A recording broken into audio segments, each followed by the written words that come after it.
In the last month, we've seen two sides to the many-headed monster that The Evil Within 2 will be, as Tango Gameworks confidently stride forward with their latest take on the horror genre. There's new strings on this game's bow with a larger scale at times. Let's not forget that the original game was also released on last generation consoles, which held it back in some ways, as well as the tighter, more psychological moments from the first game as the world shifts and changes around you. Set 3 years after the events of the original game, Sebastian Castellanos finds himself embroiled in the latest misuse of the STEM project by Mobius, and if anything, it's weirder and a bit creepier than ever before. It's a much more personal story this time around, as he's told that his daughter Lily is actually alive within STEM when she was presumed to be dead, with her mind having been used to create this world of union. It's the only way to draw him back in to help, with Mobius's own efforts getting them nowhere fast to get control of the situation. The game design gets to be a lot more open-ended this time, with the first real foray into STEM taking Castellanos to a part of the town where looking up at the sky is a nightmarishly bad idea, and mutated monsters roam the street, looking for anyone and everyone that they can rend limb from limb. That's what you witness firsthand as the last few Mobius team members are chased down and eventually caught by these monsters, with just one managing to get away into the safe house. There's an amusing little parallel to Metal Gear Solid and the character of Otacon here, as Liam O'Neill is definitely no hero and was only on the team as a technical assistant to help them to restore the core. As he insists on cowering in the safe house that he's found, he begrudgingly accepts that he needs to help Castellanos remotely via the new Communicator. This, as you'll encounter other people's communicators in the game acting as keycards in certain instances, allows you to chat to O'Neill or out of STEM to the team in the Mobius facility. However, it also acts as your guide to the objectives in the more open areas that you get to explore. The main function is to point you towards a signal that sounds an awful lot like Lily, who is clearly in distress, but it can also pick up signals from others in the world that can use your help, or simply places to explore and find weird and interesting things in the world.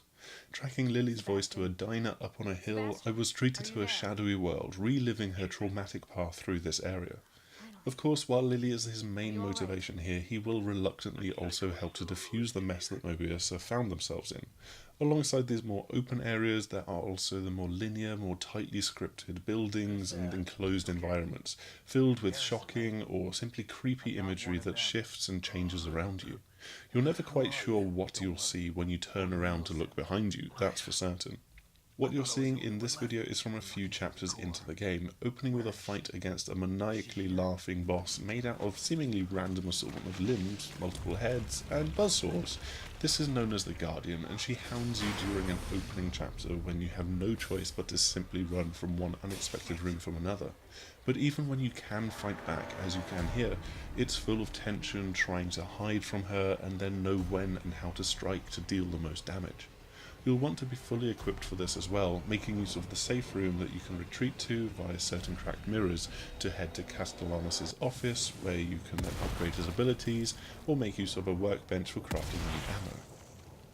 It's once you get inside the town hall that things start to get really quite strange, as you're now on the heels of an antagonist with the ability to freeze time, as though capturing a moment in a camera.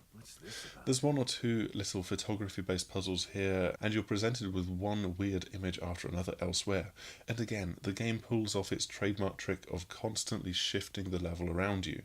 It's not outright scary, but more creepy and unnerving. Again, you find more of the bodies or the soon-to-be dead members of the Mobius team, and once again Castellanos is dragged into doing something that he doesn't really want to be a part of, as a means to an end of finding Lily. In this instance, it's trying to activate a stable field emitter to neutralize the time-pausing ability that Stefano, this malevolent character that you're chasing, is making use of. And there's also a clever play on this as you try to protect the emitter as it's charging up from another sinewy creature with a camera for a face, known as Obscura, that can freeze its activation. You have to figure out how to stop Obscura from affecting the transmitter in order to banish this beast and restore a semblance of normality. I say a semblance because all you need to do is head back outside and look at the sky to realise that this is still anything but normal. The Evil Within 2 is shaping up really quite well in my opinion, and will surely appeal to fans of the first game's mixture of combat, survival and psychological horror.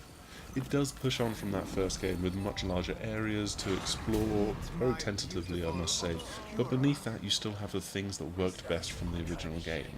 Thanks as ever for checking out our videos. Please do like, subscribe and share if you have enjoyed it, and hopefully you will come and visit us again on YouTube or over on the sixthaxis.com, where we've got tons more gaming news, reviews, previews and more. Hopefully we will see you again soon. Goodbye!